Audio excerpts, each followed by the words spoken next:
কাপ্তাই যাওয়ার প্ল্যান করছেন? তাহলে ২ দিন এবং ১ রাতে একটা হাউস বোটে আপনার এক্সপিরিয়েন্সটা কেমন হবে সেটাই শেয়ার করতে যাচ্ছি আজ। মাত্র ৭,০০০ টাকার থেকেও কম খরচ করে এরকম একটা হাউস বোটে থাকতে পারবেন, যার সাথে প্রতিবেলার খাবারও ইনক্লুডেড থাকবে। আর কপাল ভালো থাকলে ঘুরতে ঘুরতে এরকম পিঙ্ক কালারের ডাবও পেয়ে যাবেন। তার সাথে রাতের বেলায় বারবিকিউ তো থাকছে, যেটা অলরেডি প্যাকেজের সাথে ইনক্লুডেড, অ্যান্ড আনলিমিটেড সুইমিং তো মাস্ট। তো চলেন কাপ্তাই লেক থেকে ঘুরে আসি।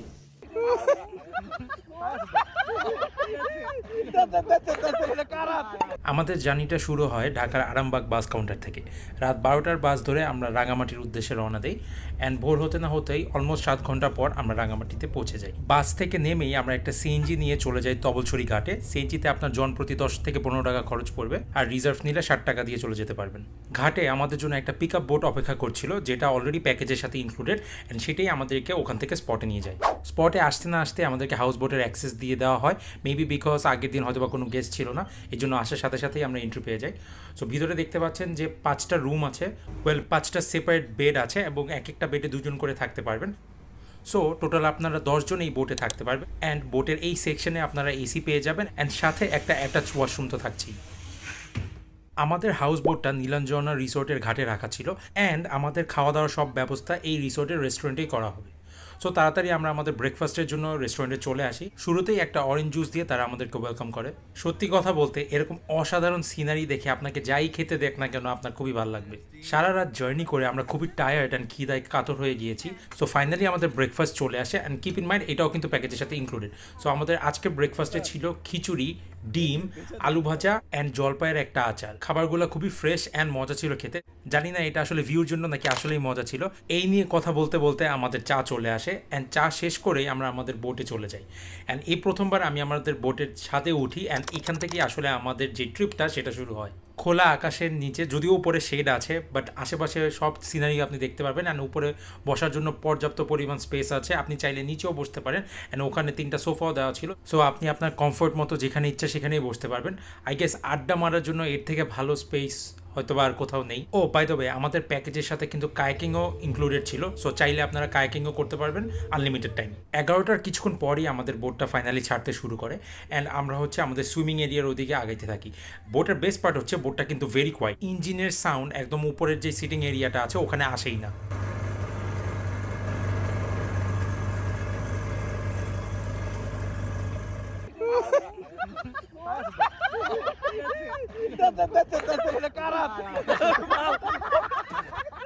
সুইমিং শেষ করে আমরা আমাদের নেক্সট ডেস্টিনেশন, যেখানে আমাদের লাঞ্চ হবে, ওই জায়গাটার নাম হচ্ছে বড়াদম, ওইদিকে চলে যাই। আমরা যে জানতে পারি যে আমাদের লাঞ্চ সার্ভ করতে এখনও আরও 40 মিনিট লাগবে, তাই আমরা আশেপাশে যা আছে এক্সপ্লোর করতে থাকি।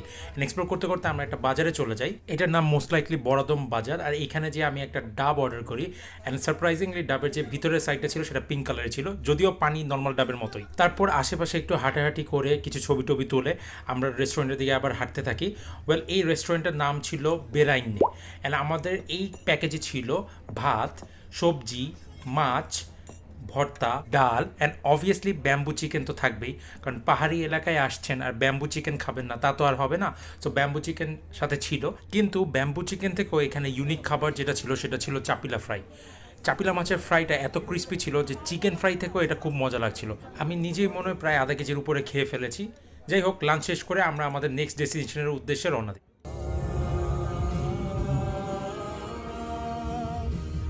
আমার নেমে কত দূরে। গান শুনতে শুনতে বিকেলবেলায় আমরা আমাদের নেক্সট ডেস্টিনেশনে চলে আসি। এখানে একটা বৌদ্ধদের ধর্মীয় উপাসনালয় ছিল। আমার ট্যুরমেটরা একটু স্ট্রাগল করছিল বোট থেকে নামার জন্য, তাই আমি একাই চলে যাই অ্যান্ড এক্সপ্লোর করতে থাকি আশেপাশে।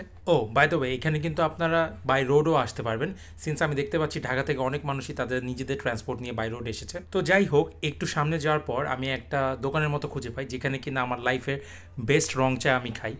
তো এখানে রং চাটা এতই ভালো লাগে যে আমি যে পরে আমাদের ট্যুরমেটদেরকে আবার নিয়ে আসি এই রং চাটা ট্রাই করার জন্য। অ্যান্ড ট্রাস্ট মি, এই রং চাটা আমার লাইফে খাওয়া আসলে ওয়ান অফ দ্য বেস্ট রং চা। অ্যান্ড বিকজ আমার কলিগরাও এখানে এসেছিলো, and they approve of it, as তাদের কাছেও খুব ভালো লেগেছিল।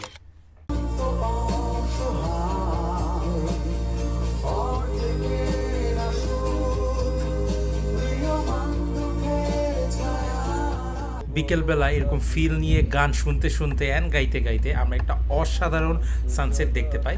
অ্যান্ড সানসেটের সাথে সাথেই আমরা আবার রিসোর্টে ফিরে যাই অ্যান্ড ওখানে যেয়ে আমাদের যে বিকালের নাস্তা সেটা সার্ভ করা হয়। বিকালের নাস্তায় ছিল নুডলস, আর আমরা এক্সট্রা করে ফ্রেঞ্চ ফ্রাইস অর্ডার করি। আমাদের নাস্তা শেষ করতে না করতেই তারা তাদের বারবিকিউর প্রিপারেশন করা স্টার্ট করে দেয়।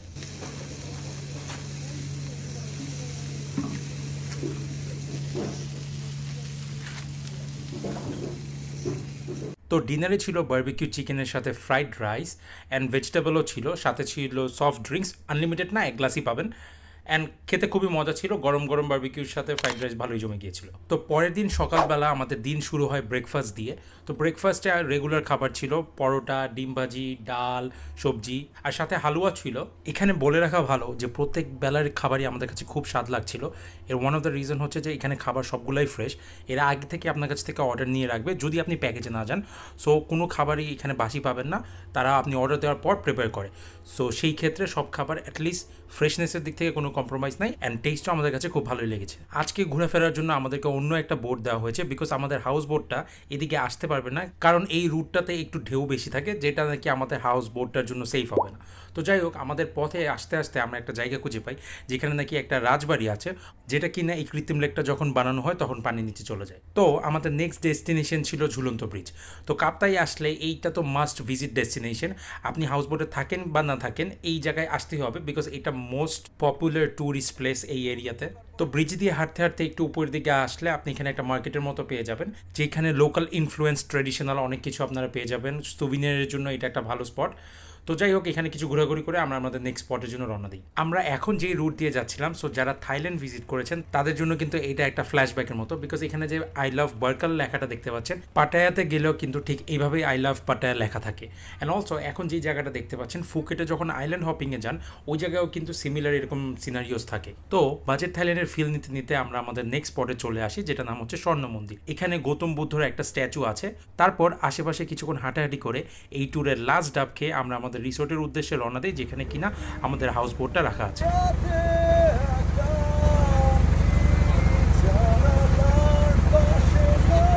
তো ফাইনালি আমরা আমাদের এই ট্যুরের লাস্ট খাবার খেতে রিসোর্টে ব্যাক করে ফেলি। অ্যান্ড এইবার আমাদের অনেক বেশি ক্ষুধা লেগে গেছিলো, বিকজ আমাদের রিসোর্টে ব্যাক করতে করতে 5টা বেজে গিয়েছিল। আর এইবার মেনুতে ভাত ভর্তার পাশাপাশি একটা কাচকি সালাদ ছিল, যেটা খুবই ইউনিক ছিল অ্যান্ড খেতে খুবই টেস্টি। আর ফাইনালি আমাদেরকে বোটে করে ঘাটে নামিয়ে দেওয়া হয়।